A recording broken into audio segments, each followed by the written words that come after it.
They said his dreams were too big for someone like him. Every door slammed shut.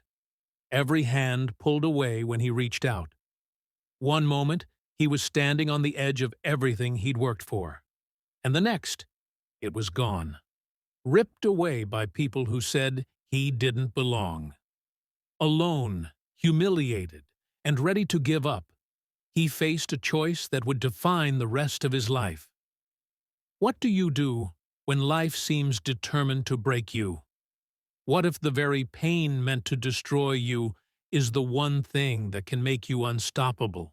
The whispers started small, just enough to sting, just enough to make him question if he was imagining it. But soon, they weren't whispers anymore. Every time he walked into the room, the laughter cut off just a little too late.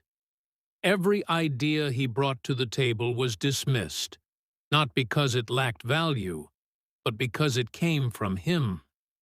The meetings grew colder, the opportunities fewer, until it felt like the world was closing in around him. At first, he tried to ignore it. "Work harder," he told himself. "They'll have to see your worth." And so he worked through the nights, pushing past exhaustion, hoping that undeniable results would silence the doubters. But no matter how much he proved himself, the rules seemed to change just when he got close to winning. The promotion he earned went to someone else. The recognition he deserved was given to someone who'd done half the work. And then came the moment that broke him. A project he'd built from nothing, his vision, his sweat, his soul, was taken from his hands at the last second. They called it a team decision, but everyone knew it wasn't. It was personal. It was about keeping him in his place. Anger burned in his chest, but deeper than anger was fear. What if they were right? What if he didn't belong? What if every voice telling him to give up wasn't just cruel, but correct? Still, something inside refused to die. He started keeping a journal, writing down every insult, every unfair decision, every sleepless night. Not as proof for them, but as fuel for himself. And slowly, his pain became a weapon. He began to study, not just his craft, but the very people who tried to tear him down. He watched how they moved, how they talked, what they feared. But just when he thought he'd learned how to survive, the ground shifted again. A single accusation, false but believable enough, spread through the company like wildfire. Overnight, his name went from promising to poisonous. Friends stopped answering calls. Mentors looked the other way. He walked into the office one morning and felt every eye on him, not with respect, but with judgment. This wasn't just about his career anymore. It was about his character, his future, his very identity. And the question echoed louder than ever. How do you fight back when the world has already decided you've lost? But he wasn't finished. Not yet. He had one chance left. A plan no one saw coming. One that could either clear his name forever or destroy him completely. The day of reckoning came faster than he expected. One moment he was sitting alone at his desk, staring at an email that confirmed the final blow. Terminated. Effective immediately. No hearing, no chance to defend himself. Just a single cold line erasing years of sweat and sacrifice. When he walked out of that building, it felt like the world had already decided who he was. People who once shook his hand now looked away. His name, once whispered with admiration, was now spoken like a warning. The streets felt different, heavier, as if every step carried the weight of failure. He tried to breathe, but anger and shame pressed against his chest like iron. Everything he had built, stolen. Everything he believed about hard work, shattered. That night, he drove aimlessly for hours, gripping the wheel until his hands went numb. He thought about quitting, Not just his career, but everything. What's the point of fighting a game rigged from the start? But then, through the fog of despair, came a moment of clarity.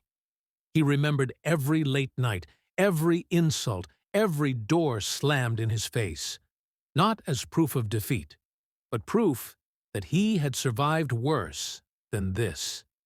If they could take his job, they could not take his will. If they could tarnish his name, they could not define it. He decided to act, not out of anger, but out of resolve. He gathered his evidence, his journal, every document and detail they thought he'd forgotten. And when he walked into that crowded hall a week later, standing before the same people who had tried to break him, his voice did not tremble. "Today," he said, staring them down, "I'm not here to ask for your approval. I'm here to show you the truth. What happened next would silence every lie ever told about him, or expose him to a storm greater than anything he had faced before." The truth didn't just come out, it roared. The documents he revealed, the undeniable proof of what had been done to him, left the room silent.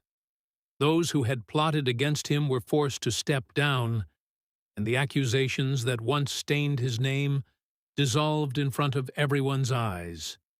But the victory was more than clearing his record. It was proof that resilience speaks louder than hate. He walked out of that hall with his head high, not because the world had suddenly become fair, but because he refused to let injustice define him. He rebuilt his life on his own terms. Every sleepless night became fuel. Every closed door became motivation to create his own. And in time, success came. Not as a gift, but as a weapon sharpened by struggle. Yet, this story isn't just about one man. It's about a system that too often judges people by the color of their skin, their background, their accent. It's about how easily lies are believed when they fit a prejudice, and how hard truth has to fight just to be heard. Racial injustice isn't a shadow from the past. It's a fire that still burns today. And like him, so many are told they don't belong, that they should stay silent, that they should take whatever is handed to them and be grateful. But here's the lesson. You are not defined by those who doubt you. You are not limited by the walls they build around you. Your worth does not depend on their permission. So ask yourself, when life slams the door in your face, will you walk away quietly? Or will you knock it off its hinges and step into your own destiny?